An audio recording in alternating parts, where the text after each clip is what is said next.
In 2022, Singapore's purchasing power GDP reached an astonishing $128,000 per capita, ranking second globally, just behind Luxembourg. Can you imagine? Just 60 years ago, Singapore was filled with slums, severe racial conflicts, and strikes every few days, with a per capita GDP less than 1% of what it is now. Singapore's founding father, Lee Kuan Yew, tackled these issues like playing a game, overcoming obstacles along the way. Moreover, his approach was particularly unconventional. He did things that seemed economically illogical, yet miraculously, he won every. Let's cut to the chase and take a look at the miraculous transformation of Singapore. Let me make a disclaimer. I know many friends might be more interested in Singapore's politics. However, we will stick to our usual approach and focus on the economic aspects that I'm more familiar with. If you have any thoughts, feel free to share them in the sea. According to the Malay Annals, in the 11th century, a Southeast Asian prince landed on the southern tip of a land during his journey to the Strait of Malacca. Upon arrival, he saw a magical beast he had never seen before. The prince was startled and asked his attendant, "Do you know what this creature is?" His attendant told him that the magical beast was called a lion. The prince exclaimed, "Wow, that's amazing! Let's call this land Lion City."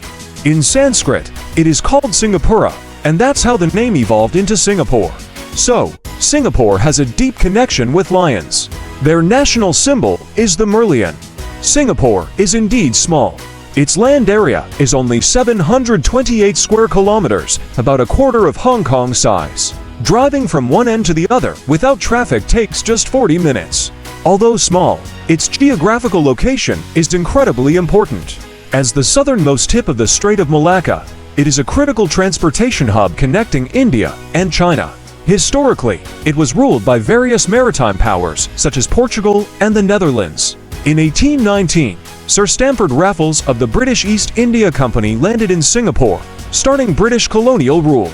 Singapore, with no natural resources and a small population, unlike neighboring India, China, Malaysia, and Indonesia, had little for colonizers to exploit. Therefore, even though the British took over Singapore, they had no ulterior motives and chose to establish it as a free port. This move revitalized Singapore's economy, albeit with a bit too much freedom, leading to a proliferation of gray industries like gambling, drug trafficking, and prostitution. Nonetheless, by 1900, Singapore had become one of the world's busiest ports, attracting around 20,000 people. However, good times didn't last long. After enduring two world wars, especially during the Pacific War in 1942, when Japan occupied Singapore, the British colony suffered greatly.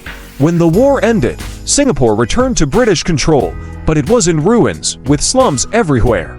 At this point, Singaporeans began to realize, we've been under foreign rule for too long. We need to stand up for ourselves. After World War II, Britain's control over its colonies, including Singapore, weakened significantly. Various political parties emerged in Singapore, opposing British rule. Its independence was becoming inevitable. If we consider the development of Singapore as a well-written script, both the emotions and the environment had reached a climax with the right time and place. It was time for the protagonist to appear a hero, like a knight in shining armor, who would lead Singapore to rise. We now know that this knight was Lee Kuan Yew, often referred to as the founding father of Singapore. Lee Kuan Yew was born in 1923 in a relatively affluent family in Singapore and received a good education from a young age.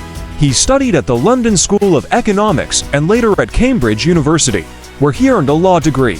In 1950, at the age of 27, Lee Kuan Yew returned to Singapore and became a lawyer. He was fluent in English, Mandarin, and Malay. During his studies in the UK, he gradually developed anti-colonial sentiments. In 1954, he and a group of intellectuals who had also returned from the UK founded the People's Action Party (PAP). Hearing this resume, you can tell he was incredibly smart and an excellent orator with great personal charisma. In the ensuing years, Lee Kuan Yew engaged in political battles with various parties in Singapore, the Malayan Communist Party, the British, and even within the PAP. In 1959, he won Singapore's first general election and became the Prime Minister of the newly formed self-governing state. The PAP, under his leadership, has remained Singapore's ruling party to this day. However, Don't think that Singapore's rise began immediately. It did not. Right after gaining self-governance, Lee Kuan Yew faced a major blow. Initially, Lee Kuan Yew thought that Singapore was too small to survive on its own without British support. So, he believed that merging with Malaysia was the best option. In 1963, Singapore joined the Federation of Malaya, along with other regions, forming Malaysia. One would expect a honeymoon period, but soon, major differences emerged. Firstly, Singapore had to contribute 40% of its revenue to the central government, which displeased many Singaporeans. More critically, there were racial tensions.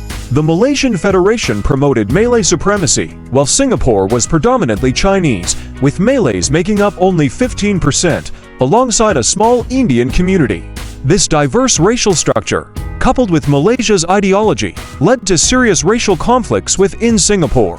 In 1964, a major clash between Chinese and Malays resulted in over 3,000 arrests. These issues placed Singapore in a very awkward position within the Federation. Frequent political conflicts arose between Singapore and the Malaysian government. Malaysia's Prime Minister, Tunku Abdul Rahman, feared that the Chinese-majority Singapore would disrupt Malaysia's political stability and decided to amend the constitution. In 1965, a vote passed with 126 in favor and none against, expelling Singapore from Malaysia. Usually, countries try to expand their territory, but here, Malaysia was eager to push Singapore out. This shows how unwelcome Singapore was at the time. Lee Kuan Yew, during an interview, was so emotional that he cried on camera. "You see, the whole of my adult life, I had believed in Malaysian merger, the unity of these two territories." You could see the pain in his eyes. The merger he had worked so hard for was dissolved in less than 2 years. At that time, Singapore was extremely resource-poor, plagued by high crime rates, drug problems, and unemployment. There were frequent strikes, and the biggest headache was racial tension. Conflicts were rampant, and neither the Chinese, Malays, nor Indians felt a sense of belonging. It was like the worst performing class in a school being expelled and left to fend for itself on the streets, with Lee Kuan Yew as its head teacher. As we discussed earlier, the groundwork and the hardships were merely the beginning. This sets the stage, showing how dire the situation was before the game truly began. On August 9, 1965, Singapore declared independence, and Lee Kuan Yew's journey as the protagonist began. He led Singapore on a unique path that other nations find hard to replicate. Now, let's delve into how Lee Kuan Yew achieved this remarkable transformation. The first major task was to stabilize the situation. Singapore, being so small, had security issues that needed immediate attention. Lee Kuan Yew sought help from the British, asking them to delay their withdrawal. He wasn't seeking continued colonial rule, but rather, he recognized Singapore's heavy reliance on the British Navy, which provided military protection and boosted the economy. Successfully persuading the British to stay for an additional 3 to 4 years, he secured loans of over £50 million, ensuring stability during the crucial early years of independence. Stabilizing the situation involved more than just military security. The primary challenge was addressing racial tensions. To promote national unity, Lee Kuan Yew introduced several policies, the most effective being the promotion of English as the official language. This facilitated communication between different ethnic groups and helped integrate Singapore into the global economy. Currently, 48% of Singaporeans consider English their first language, while 30% primarily speak Mandarin. In addition to language unification, Lee Kuan Yew mandated specific racial quotas in schools, workplaces, and government institutions, ensuring diverse representation. These measures helped resolve racial conflicts quickly, laying a solid foundation for Singapore's development. Next, Lee Kuan Yew focused on improving living conditions and building infrastructure. Upon independence, Singapore lacked natural resources, and many citizens were homeless. To address these issues, he implemented economic policies to boost infrastructure development. Singapore's success can be attributed to its pragmatism in economic policies, not adhering strictly to any particular economic theory, but adapting to practical needs. For instance, to attract foreign investment, Lee Kuan Yew introduced low tax rates, simplified administrative procedures, and provided an excellent investment environment. These measures attracted substantial foreign capital, spurring economic growth. In the international arena, Lee Kuan Yew pursued a flexible and pragmatic foreign policy, seeking cooperation with various countries. Through active participation in international organizations and multilateral cooperation, Singapore gained extensive support and recognition on the global stage. Ultimately, through a series of pragmatic policies, Singapore transitioned from a struggling nation to one of the most developed countries globally. Lee Kuan Yew's leadership and wisdom not only brought prosperity to Singapore, but also offered valuable lessons to other nations. So, Singapore's rise is not just Lee Kuan Yew's achievement, but a testament to a nation's resilience and innovation in the face of adversity. This small country wrote a modern economic miracle in